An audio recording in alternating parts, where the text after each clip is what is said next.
Alhamdulillah. Alhamdulillahirrabbilalamin. Kembali lagi di Islam Itu Indah, Jamaah Islam Itu Indah yang dirahmati Allah. Hari ini kita sedang membahas tentang tema yang luar biasa ya. Temanya adalah laris manis tanpa bantuan gaib. Nauzubillah min zalik ya. Jangan sampai kita melakukan hal-hal seperti itu yang dilarang sama Allah ya. Nah sekarang kita lanjut lagi nih. Apakah benar nih kalau misalnya ingin usaha atau mungkin dagangannya laris manis sering-sering sholat sunnah. Bahkan pernah ada orang yang bilang, Mas kalau bisa setiap sudut di ruangan toko itu disolatin. Nah pertanyaannya, sholat apa kan dijelasin juga. Nah kita minta aja penjelasannya dari guru kita, mudah-mudahan ini bermanfaat buat semuanya. Dari Ustaz Syam, mohon izin tafadhol Ustaz Syam. Baik, tabi guruku Ustaz Maulana, Habib, Mas Fadli serta guru-guru kami yang dimuliakan Allah Subhanahu wa taala. Ba'da an naqul a'udzu billahi minasyaitonir rajim. Ya ayyuhalladzina amanu ista'inu bis-sabri was-salah. Innallaha ma'as-sabirin. Allah Subhanahu wa taala berfirman, wahai orang-orang yang beriman, bertakwalah kepada Allah dan minta tolonglah kepada Allah, yakni dengan sabar dan salat.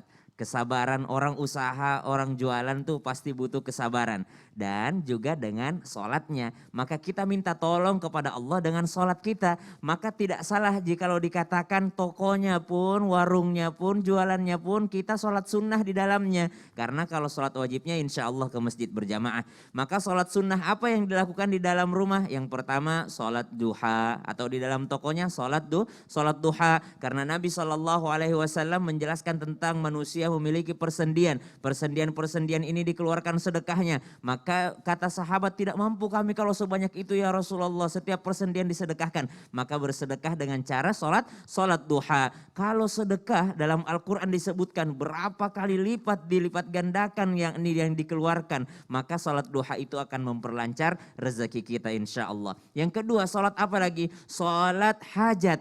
Jikalau engkau mempunyai sesuatu keinginan kepada Allah Subhanahu wa taala, kata Nabi SAW, tunaikan 2 rakaat, maka mintalah setelah itu kepada Allah Subhanahu wa taala. Bahkan boleh enggak Ustadz di dalam sholatnya kita minta? Boleh saja dalam ruku kita perlama kita minta kepada Allah. Kalau doanya bahasa Arab maka boleh diucapkan, dilafalkan. Tapi kalau doanya bahasa Indonesia cukup di dalam hati saja. Dalam sujudnya, sujud terakhir Ustadz, sujud terakhir juga boleh. Setiap sujud juga boleh, bahkan diperlama sujudnya, diminta kepada Allah Subhanahu wa taala, ya Allah ya Razzaq, ya Allah yang maha memberi rezeki, engkaulah yang membukakan pintu rezeki, ya Fattahu ya Alim, wahai maha membuka, wahai yang maha mengetahui, engkau yang mengetahui usahaku ini yang ya Allah dari yang halal, aku juga menginginkan yang halal, bukakan pintu rezeki. Maka laksanakan sholat hajat. Sholat apa lagi yang bisa dilakukan di dalam toko kita? Maka subhanallah, sholat sunnah apapun itu bisa dilakukan di luar masjid. Sholat sunnah tahajud, tapi nggak mungkin juga kalian tengah malam ke tokonya. Kecuali kalau mau ngecek misalnya, mau tahajud di tokonya atau ruko. Dia tinggal di atas, tokonya di bawah, boleh saja sholat tahajud di bawah. Ya. Atau sholat apa lagi yang memperlancar rezeki? Sholat sunnah fajar, ya, qobliyah subuh. Maka boleh qobliyahnya di rumah dulu atau di toko dulu, baru setelah itu buka tokonya, berangkat ke masjid. Pulang dari sana baru yakni bersiap-siap untuk membuka tokonya. Akan tetapi tidak ada sholat sunnah setelah sholat subuh. Jangan sampai di waktu-waktu yang diharamkan oleh Allah Subhanahu wa taala melaksanakan sholat sunnah. Sholat itu adalah yang namanya doa. Jadi kalau kita berdoa kepada Allah bisa melalui sholat. Ista'inu bis sabri was salah. Maka mintalah kepada Allah untuk membukakan rezeki. Cuman harus diketahui ini kan sholat sunnah. Jangan sampai toko kita toko obat.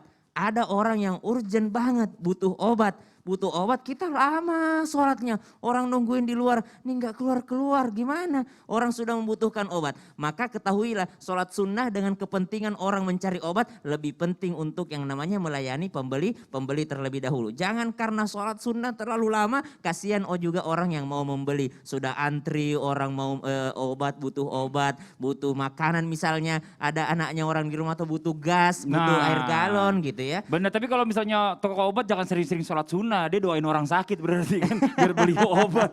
Ya Allah. Sama tahu vitamin Mas Fadli. Kalau vitamin masih oke lah. Nah sekarang